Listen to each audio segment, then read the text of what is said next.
नमस्कार।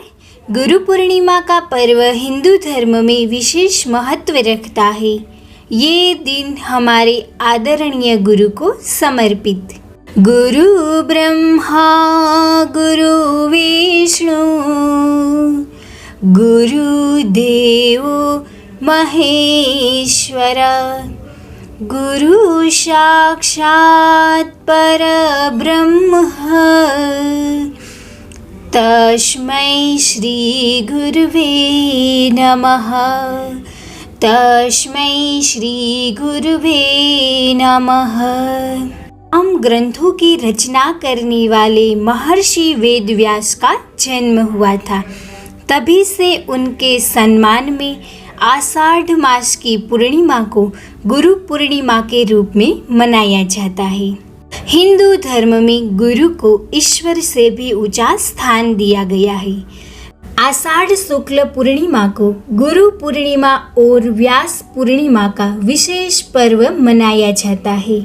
देश के अलग अलग भागों में अलग तरीके से पूर्णिमा का आयोजन किया जाता है। गुरु पूर्णिमा के दिन शिष्य अपने गुरु की पूजा करते हैं और उन्हें उपहार भी देते हैं।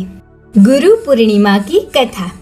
महर्षि वेदव्यास का जन्म आषाढ़ पूर्णिमा को लगभग पूर्व में हुआ था। उनके सम्मान में ही हर वर्ष आषाढ़ शुक्ल पूर्णिमा को गुरु पूर्णिमा और व्यास पूर्णिमा का पर्व मनाया जाता है।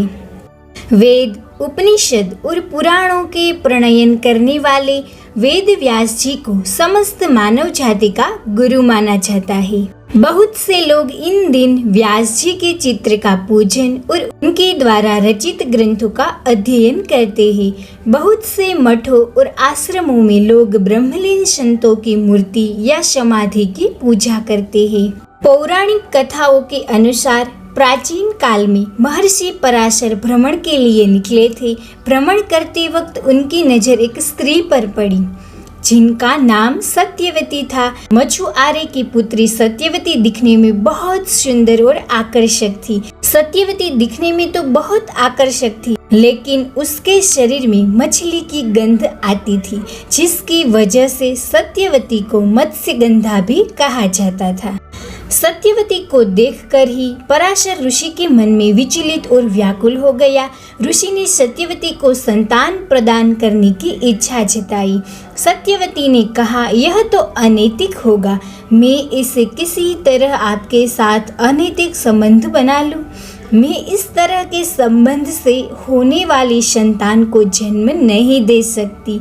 लेकिन पराशर ऋषि ने कहा कि यह संतान दिव्य और सृष्टि में यह महानतमय कार्य करेगा। ऐसे में महर्षि पराशर के सामने सत्यवती ने 3 शर्त रखी। सत्यवती ने पहली शर्त रखी थी कि उन्हें संभोग क्रीड़ा करते वक्त कोई न दिखे। पराशर इस शर्त को स्वीकार करते हुए तुरंत कृत्रिम आवरण बना दिया। सत्यवती ने दूसरी शर्त रखी कि उनकी कौमार्यता कभी भी भंग ना हो। ऐसे में ऋषि ने आश्वासन दिया कि बच्चे के जन्म के बाद भी उसकी कौमार्यता भंग नहीं होगी। साथ में यह भी कहा कि होने वाली संतान महान ज्ञानी होगी। सत्यवती ने पराशर ऋषि के सामने तीसरी शर्त रखी कि उसके शरीर में आने वाली मछली की महक के स्थान पर फूलों की सुगंध में परिवर्तित हो जाए। ऋषि ने सत्यवती की इस तीसरी शर्त को स्वीकार करते तथास्तु कह दिया और सत्यवती के शरीर से आने वाली मछली की गंध समाप्त हो गई और मत्स्यगंधा से वह सुगंधा बन गई। समय आने पर सत्यवती को एक पुत्र हुआ जिनका नाम कृष्ण द्वैपायन रखा। यही कृष्ण आगे चलकर वेदव्यास के नाम से प्रसिद्ध हुए। महाभारत काल में माँ के कहने पर महर्षि वेदव्यास ने विचित्र वीर्य की रानियों के साथ एक दासी के साथ भी नियोग किया, जिससे पांडु, धृतराष्ट्र और विदुर का जन्म हुआ था। वेदों के विस्तार के कारण ये वेदव्यास नाम से जाने जाते हैं। वेदव्यास ने चारों वेदों के विस्तार के साथ साथ 18 महापुराणों तथा ब्रह्मसूत्र का भी प्रणयन किया। महर्षि वेदव्यास महाभारत के रचयिता है, बल्कि वह उन घटनाओं के भी साक्षी रहे हैं जो घटित हुई है। इसीलिए ऐसा कहा जाता है कि हर व्यक्ति के जीवन में गुरु का होना बहुत ज़रूरी है। गुरु के बिना ज्ञान हासिल नहीं होता। जय गुरुदेव।